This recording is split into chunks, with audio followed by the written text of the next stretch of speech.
And as they are settling in, let me tell you just a little bit more about each of them. Tony is the author of the definitive account of the setup of EasyJet, and he should know about it because he helped build it. Philip Coggan is the esteemed commentator on The City. He's an award-winning journalist and author. He's currently the capital markets editor at The Economist magazine. Charlie McMurdy is now at PricewaterhouseCoopers, but spent over 30 years at the Metropolitan Police Service, the London Police Force, where she headed up the Met's Central E-Crime Unit and reached the rank of Detective Superintendent. And Professor Matthew Goodwin is the senior visiting fellow at the Defence and Geopolitics think tank Chatham House. He's a professor of politics at the University of Kent. He's written extensively and done extensive research on the possibility that Britain might just leave the euro this year or next year. Looking ahead to the new year, we've had several years of feast, George Osborne would have us believe. Well, I think it's been a pretty meagre feast, not just for the UK but globally. So 2015 will be the fourth successive year in which global growth is below the 30-year average. In each successive year, markets have started with optimistic forecasts about the year, and throughout the year they've revised them down. That's happened this year. Emerging markets have consistently disappointed. They're probably going to have their weakest growth rate since 2009 this year. And our long-term problem is that growth comes from two sources. So you can have more workers or you can make them more productive. In the developed world, we are getting fewer workers. By 2060, we'll have 40 million fewer people of working age in the EU. So the prospect, as far as the eye can see, is of this low rates, low inflation, low growth world. I don't remember George Osborne summarising it quite like that. No. So the one thing you can be sure of is those forecasts will be wrong, and that George Osborne will have to change plans again sometime in the course of this Parliament. Charlie, what we've seen in recent years is the government cutting back on its day-to-day. Has it forced us to rethink what the purpose of the police actually is?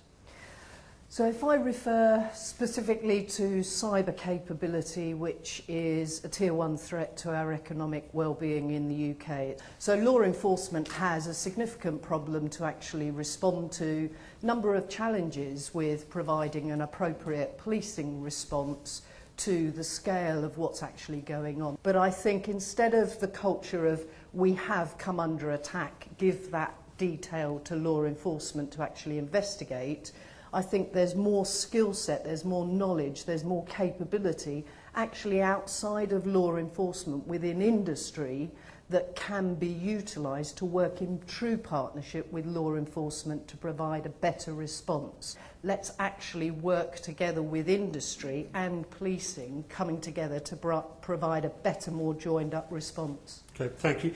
Matthew, this time last year we were heading into a general election campaign. Britain still faced considerable risk from Europe's economy and Europe's debt crisis. Wind the clock on 1 year to where we are now. It's still not been fixed, has it? Well, no, it hasn't. There are two different stories taking place. Britain and its claimed economic recovery, even though we've just heard there are problems still remaining there, versus the Eurozone, where there's very little growth and still high unemployment, especially youth unemployment. And that story is really being channeled into the referendum debate, which is now the big challenge facing David Cameron and the big event over the next year and a half in British politics. So it's going to be very unpredictable and very volatile. Tony Anderson, I want to hear from you, just to get a sense of how the corporate landscape looks. How does 2016 look to you?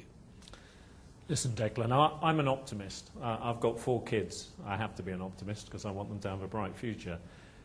Now, it's 20 years ago, pretty much to the day, since EasyJet first took off. And I remember Stelios standing on the stage and announcing that our little orange airline would shuttle up and down to Scotland, charging people £29 one way. And pretty much every journalist in the room laughed and said, you'll be out of business in 6 months.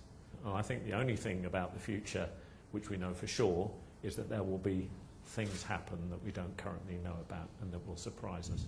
So I'm a believer in the human spirit and the ability of the human spirit to confront adversity. These are extraordinarily difficult times, there's no doubt about that. The thing about the airline business, though, is it's Darwinian, you know, and where you have challenging times is when companies tend to rise to those challenges because they have to reinvent themselves to find new solutions. Where is the good news in 2016? Yeah, good news. So the good news is, yeah, technology is changing, and you can point to a whole vast number of things which are bringing improvements from driverless cars, potentially, 3D printing, from the greater use of big data to identify marketing opportunities, from the use of new materials in manufacturing. So yes, we are forever technologically fertile. The downside of that is it does present challenges. You know, you have to meet those challenges by making sure that you retrain the workforce and invest in education so that we cope with this exciting new world of technology. Matthew, where's the good news in 2016? Well, the good news is that the Eurosceptic, depending on your view, of course, the Eurosceptic, anti-immigration, Donald Trump type voter has a very distinctive profile. They do tend to be a lot older. They too tend to have come of age, a long time ago, and most of the survey evidence would suggest that, you know, as one generation replaces the next, you know, if you look at young Britons, for example, they are fanatically pro-EU. They're very at ease with how society is changing culturally. So we are seeing sort of the rise of a sort of far more tolerant, liberal, kind of progressive majority. That will take some time to come through, but it's definitely there. Charlie, the good news in 2016 is? The creativity that's out there, the opportunity that's out there, and the speed of change for me is really exciting. And I just think, you know, going back to Tony's point with the airlines, you know, we have to be flexible and we have to be dynamic. I've always liked that, you know, the buzz around change, and we need to embrace the change that we're actually seeing in the future. And I think it's exciting, the speed of that change that's actually taking place. You know, watch this space as far as China and India, with regard to football particularly, is concerned. But also more generally, look to this convergence of sports and education as being, you know, one of the big themes of the future, in my view. Please join me in thanking our great panel this morning: Tony Anderson, Philip Corbin, Matthew Goodwin and Charlie McMurray. Give them a round.